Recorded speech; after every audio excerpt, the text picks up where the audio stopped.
Bonjour, aujourd'hui je suis en compagnie de Moguri, également de Mavros, développeur du jeu Naissance, un jeu d'exploration dans un univers un peu particulier, en noir et blanc, avec des structures absolument gigantesques, très étranges.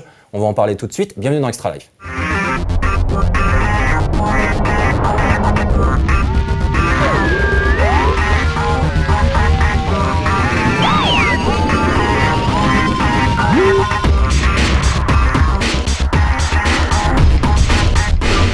Alors Mavros, est-ce que tu peux commencer par te présenter et nous parler un petit peu de ton parcours dans le jeu vidéo? Qu'est-ce qui t'a amené à développer du jeu vidéo?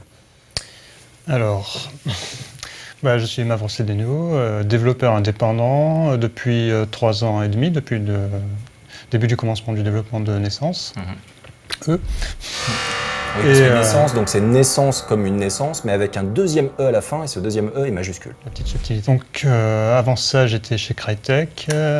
Avant ça, Darkworks, sur I Am Alive. Et donc ça, c'était ma première expérience professionnelle. Et si on continue dans la chronologie inversée, j'étais avant dans des équipes de modding. Sur quel titre? Sur Perfect Dark Source. D'accord. Donc c'était un hommage à Perfect Dark. C'était ma première expérience en équipe. Ça m'a permis de me familiariser avec le travail en équipe, de voir comment ça se passait la production d'un jeu, même si c'était juste un mode, et un amateur, mais ça permet quand même d'avoir une bonne idée de comment ça se passe. Et après ça, j'avais un petit peu travaillé sur mon projet Jeu d'ombre, qui est en fait un peu l'embryon de Naissance. D'accord.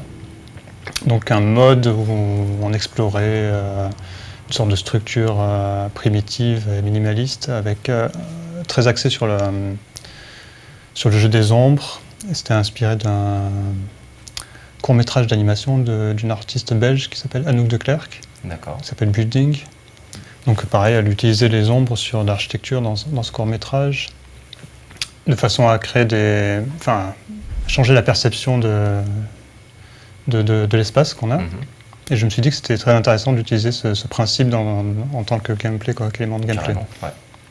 Donc j'avais fait une première expérimentation sur Jeu d'ombre, qui a continué à évoluer jusqu'à devenir un projet vraiment trop ambitieux pour être développé par une seule personne.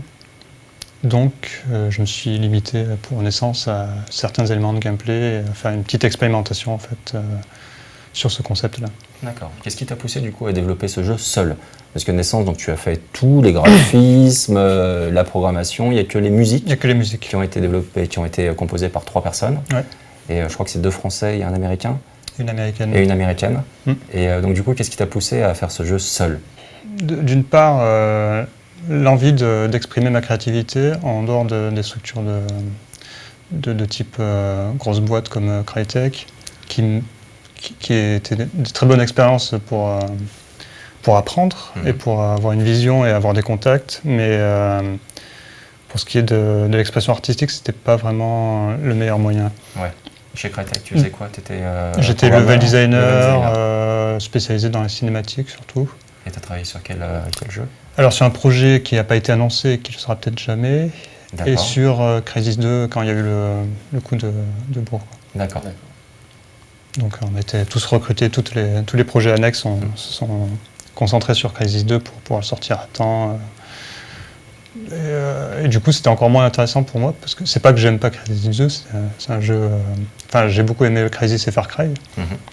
Mais c'était pas pour ça que j'étais venu à Crytek. C'était pour un projet un peu plus original, un peu plus original, qui développait des mécaniques de jeu un peu... qui sortaient un peu de l'ordinaire, Okay. Donc je me suis dit que passer en indépendant, ça serait sûrement le meilleur moyen de travailler sur des projets que j'aime vraiment et qui me tiennent à cœur, et de développer des idées que j'avais pas eu l'occasion de voir dans les jeux vidéo jusqu'à présent. C'est pour ça que je suis parti sur ce projet. Alors, le fait que je sois seul, c'était un peu une nécessité, parce que pour amener des gens à venir travailler, tout quitter un salaire et tout ça, pendant des années sans avoir de revenus, c'est pas évident. Oui, parce que le développement, c'est à peu près 3 ans, c'est ça? Ouais, 3 ans et demi. C'est ça. Donc septembre 2010, ça a commencé. D'accord. C'est un sacré investissement en termes de temps. Ça prend pas mal de temps. Ouais. Et en fait, à cette période-là, je me suis dit qu'il y avait largement assez d'outils entre pour la publication et pour le développement, parce qu'il y avait eu des cas Unity, tous ces moteurs qui étaient devenus libres. Et donc Steam, Good Old Game, tout ça pour publier sans passer par un éditeur, ce qui était un grand avantage et qui permettait une grande liberté. Et à cette période-là, il y a eu commencé une période d'essor du jeu indépendant. Ouais. Il y avait Bread, il y avait Limbo, tout ça. Oui, il y a eu une explosion. Ça a explosé en 2010. Enfin, ça a commencé à cette période. Ouais. Donc c'était vraiment le moment de se lancer, à mon avis. D'accord. Est-ce que tiens, Moguri, est-ce que tu peux nous faire le pitch du jeu? Donc pour ceux qui ne connaissent absolument pas Naissance encore, alors c'est quoi exactement comme jeu? Et ensuite on te demandera toi aussi de le présenter. Donc, on va confronter. Le pitch venu d'un joueur, donc c'est le pitch au sens premier du terme, si on se retrouve dans la peau de quelqu'un qui est une femme, visiblement. On ne la voit pas, c'est à la première personne, mais on entend sa respiration, qui se trouve dans une structure étonnante, qu'on ne comprend pas vraiment. Et je crois qu'il me semble que c'est la seule indication qu'on a dans le jeu au tout début. On nous dit qu'on est perdu, que le personnage est perdu et qu'on doit s'échapper, enfin progresser en tout cas dans cette structure-là. Pour moi, c'est le pitch du jeu. Après, le jeu se déroule, c'est de l'exploration, mais c'est aussi un peu de plateforme, un peu d'énigmes. Mais c'est principalement, enfin pour moi, tout ce qui fait la spécificité du jeu, c'est sa manière d'aborder l'exploration, les décors et surtout le vide. Voilà, et les ombres évidemment. Après, parce qu'il y a un travail sur les lumières qui est juste hallucinant. Ouais. Donc avec parfois des espèces de petites orbes lumineuses qui se déplacent et qui éclairent un petit peu les couloirs qu'on peut emprunter, sachant que parfois ils ne nous indiquent pas toujours la bonne direction. Et donc de temps en temps, il y a vraiment des jeux sur les ombres et les lumières qui modifient un peu notre perception et on n'aperçoit pas tout de suite en fait, des chemins qui pourraient être évidents. Il faut vraiment, mais on est toujours surpris en se déplaçant et on est souvent mal à l'aise également, curieusement.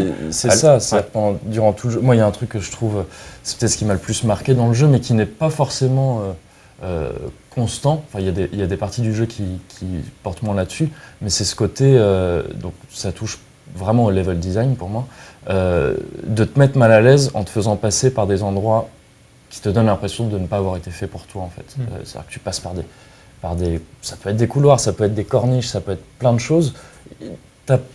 Naturellement, on se dirait pas que c'est par là qu'il faut aller. Et pourtant, on y va quand même. Parce que et ça, ouais, j'aimerais bien que tu nous en parles un peu, parce que j'ai du mal à voir comment tu as pu avoir ce truc-là qui fait qu'à la fois, le passage, enfin la progression n'est jamais là où on croit, mais en même temps, on n'est jamais perdu. C'est quelque chose qui m'a vraiment impressionné. Comment tu as abordé ça en fait? Oui, parce que la progression dans le jeu est relativement linéaire, même s'il y a certaines parties un petit peu plus ouvertes.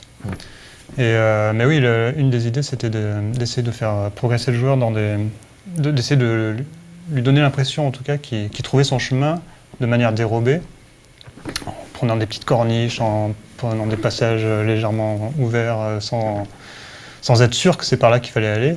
Mais au fur et à mesure, il se rend compte que finalement, il progresse, quoi.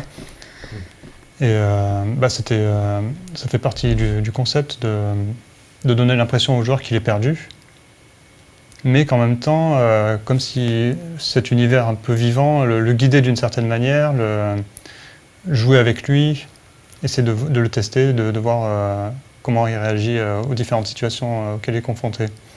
Et du coup, tu as abordé comment le level design exactement? Parce que c'est vrai, en effet, on a cette sensation-là de se retrouver dans des niveaux qui, clairement, on n'habite pas ici, quoi. C'est vivant par moment, c'est absolument énorme, donc avec des structures gigantesques, avec des trous béants qui plongent au centre de la Terre. Et nous, on est là en marchant sur ces petites corniches, ces petits tuyaux, etc., emprunter des petits passages en se baissant ou alors en empruntant des plateformes en courant.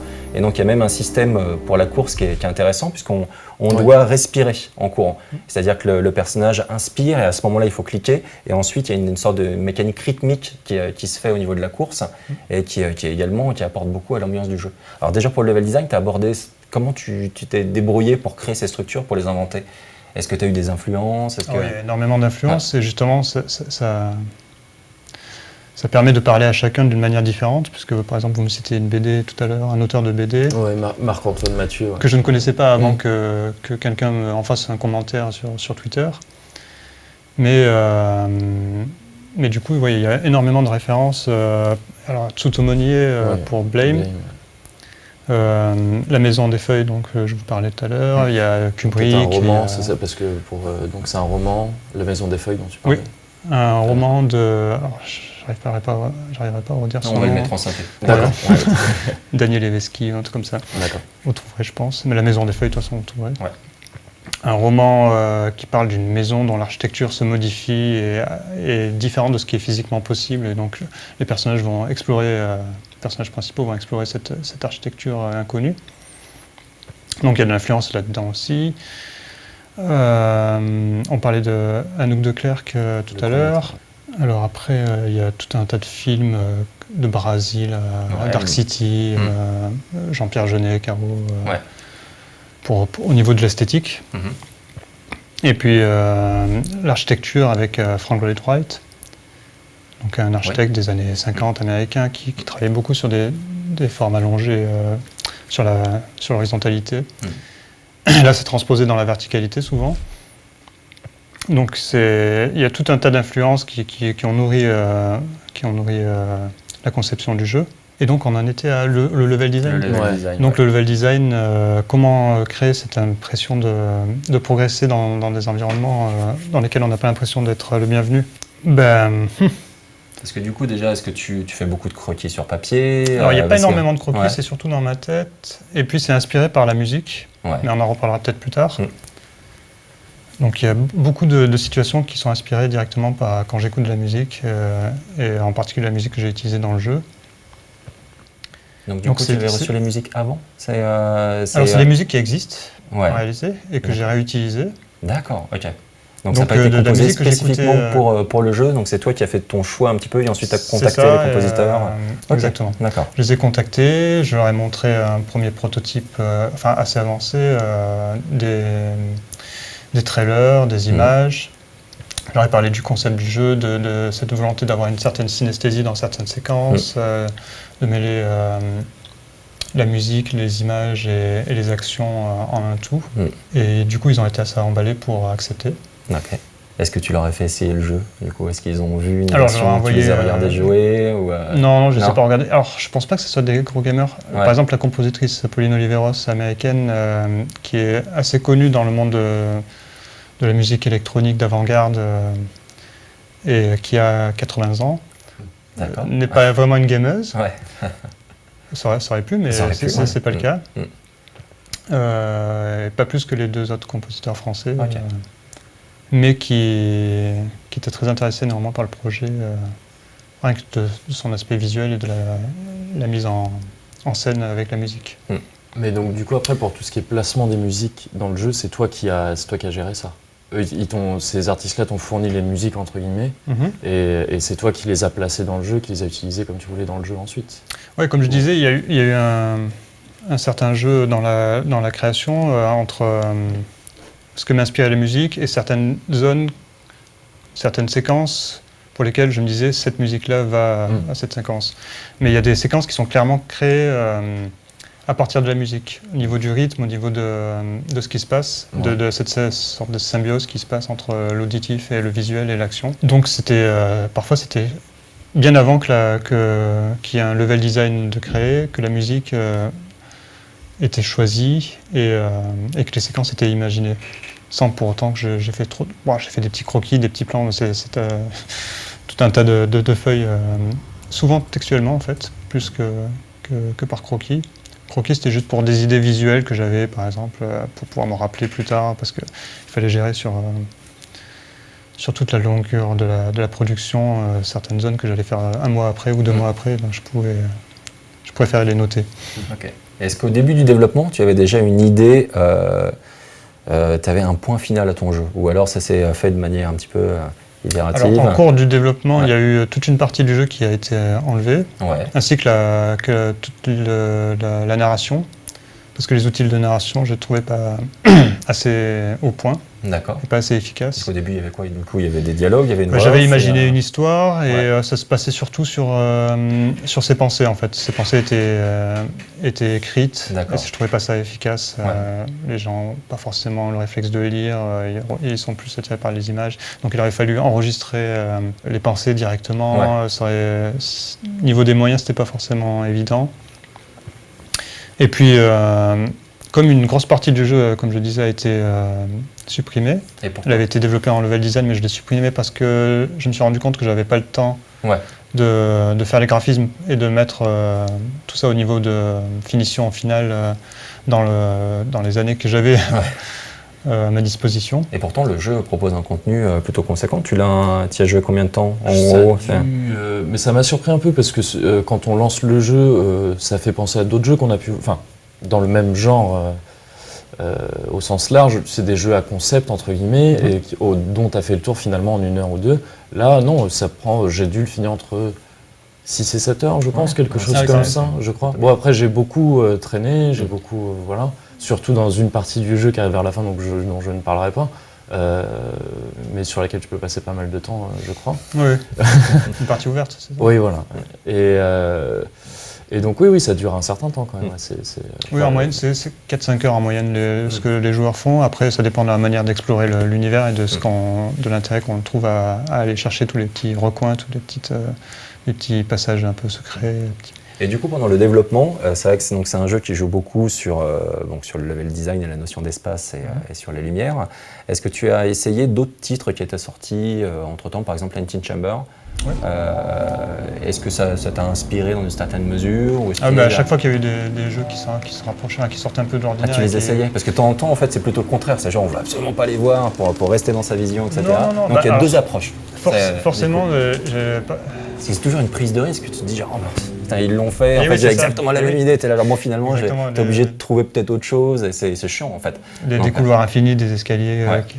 ce genre de trucs qui sont sortis dans Antichamber et que je me dis, j'avais cette idée, mais bon, les idées, elles flottent dans l'air. Bien sûr. Tout le monde Par contre, tout le monde les tu joues, partage. alors tu essayes quand même. Et t'en as pensé quoi, il Antin Chamber? vaut mieux s'inspirer de ce que font les autres et enrichir notre propre travail créatif qu'être hermétique. Et Antichamber, je ne l'ai pas fini. Alors, j'ai bien aimé au niveau des idées de gameplay qui sont. À chaque fois, il y a une nouvelle idée, un nouveau concept avec des puzzles différents qui jouent sur des perceptions, sur des systèmes qui se renouvellent à chaque fois. Par contre, j'ai eu un peu de mal dans l'univers visuel, quoi. À être attiré, à avoir envie de continuer à l'explorer juste pour ça, quoi. D'accord. Et donc du coup, t'as aussi une partie, dans Antin Chamber, t'as une espèce d'arme que tu utilises à un moment donné, t'as vraiment toute une espèce de richesse au niveau du gameplay que tu as mis de côté toi pour Naissance. Naissance, c'est un jeu qui est extrêmement épuré. Tu as très peu de choses à l'écran et tu as également, tu n'as rien à utiliser. Tout ce que tu fais, c'est courir, explorer, respirer. Un petit peu. Il y a À moins que interactions en touchant des... Oui, en touchant certains Qui blocs. sont puzzles avec oui, voilà. les lumières. Mais sinon, tu n'as rien dans les mains, tu vois, concrètement. Non. Et c'était un choix dès le départ, ça? Ou alors c'est également des choses que tu as peut-être coupées? Alors, pour en revenir, par exemple, à l'histoire, le fait que je l'ai supprimé, je me suis concentré après sur le fait de pousser le joueur à imaginer ce qu'il traverse, imaginer la raison du pourquoi de cet environnement, du fait qu'il n'y ait personne. Et donc cette volonté d'avoir quelque chose d'épuré, de minimaliste, pour faire travailler l'imagination du joueur, pour le forcer à se créer sa propre histoire, son interprétation du jeu. Et le fait d'avoir un gameplay relativement minimaliste aussi permet d'aller dans cette direction. Carrément. J'ai pas voulu encombrer trop le jeu par des mécaniques classiques. Je préférais donner une part importante à l'expérience, en ayant du puzzle et de la plateforme pour varier les plaisirs, pour rythmer la progression du joueur, mais sans que ça soit l'attrait principal du jeu, comme le portal gun de Portal, par exemple. Est-ce que du coup, tu as également, est-ce que tu as fait bêta-tester le jeu pas mal, ou est-ce que pour le coup, Pas assez, malheureusement. Pas assez. Ça s'est passé comment? Est-ce que tu as fourni le jeu à des fans ou Non, des des connaissances, en fait, des anciens collègues qui sont venus tester le jeu, des amis. Et oui, donc pas assez, puisque j'ai pas pu me rendre compte exactement du niveau de difficulté. Parce que ça a été un peu reproché. Après, ça, dans les premiers jours après la sortie, il y a eu pas mal de retours là-dessus, au niveau du manque de checkpoint. En fait, il y avait une volonté de faire se sentir le joueur fragile dans cet environnement, vulnérable. Oui, parce qu'on peut mourir, par exemple en tombant. Oui. Ça m'est arrivé de temps en temps, mais pas souvent quand même. Ça dépendait pas, ça. J'ai des passages qui sont plus dangereux que d'autres. Si on fait pas attention, si on n'observe pas bien... Dis-le, je suis pas mort souvent. Non, je suis mort très souvent. Bon.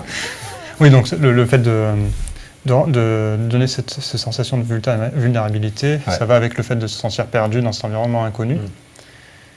Mais il y avait un équilibre à avoir entre frustration et ce sentiment qui était voulu.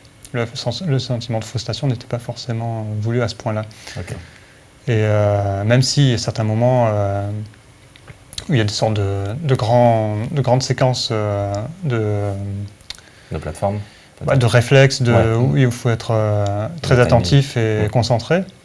Ces séquences-là sont voulues, mais le niveau de difficulté, il y avait un équilibre à trouver, qui n'a pas pu être trouvé par les playtests, mais après la sortie, c'est mieux, je pense, avec le patch.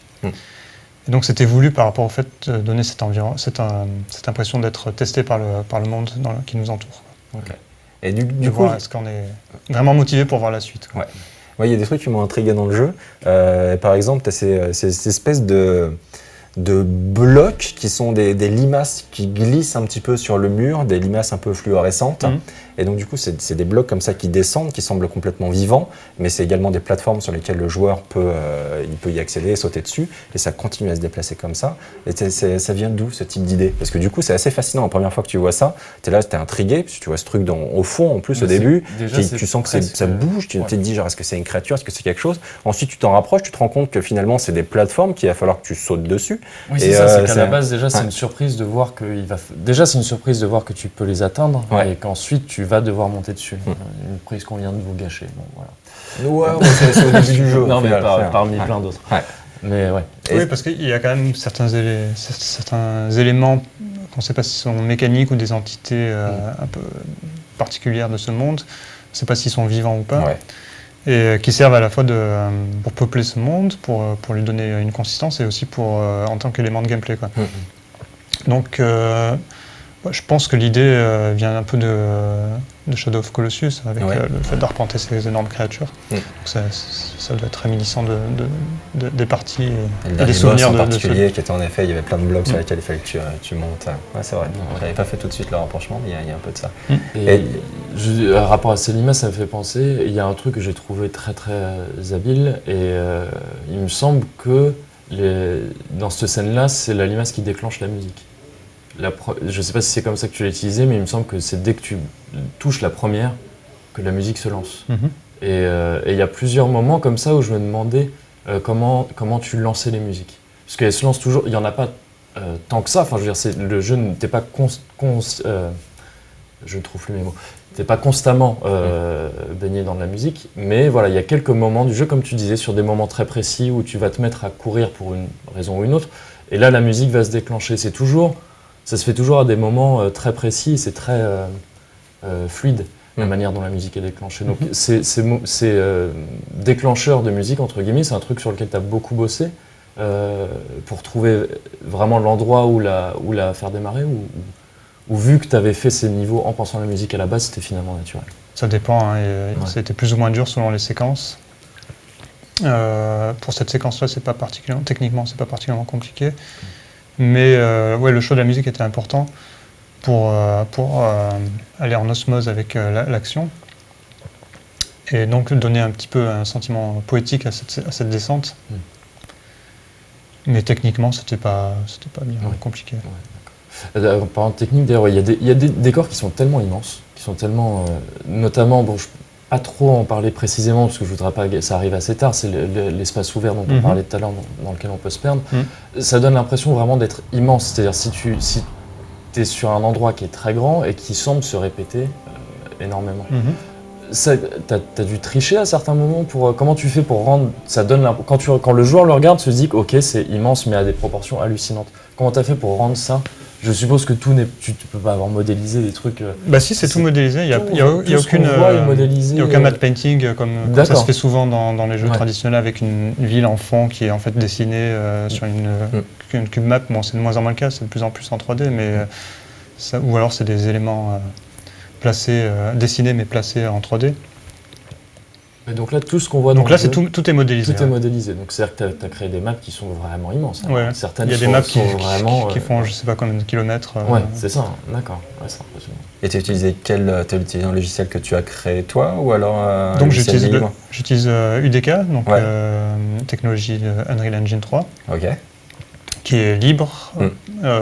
Bon, il y a une licence à payer, des royalties, mais sinon, c'est librement accessible pour pouvoir faire ses propres expérimentations. Par exemple, si les gens veulent apprendre à utiliser, faire des maps. T'as pas pu négocier le CryEngine, c'était pas possible.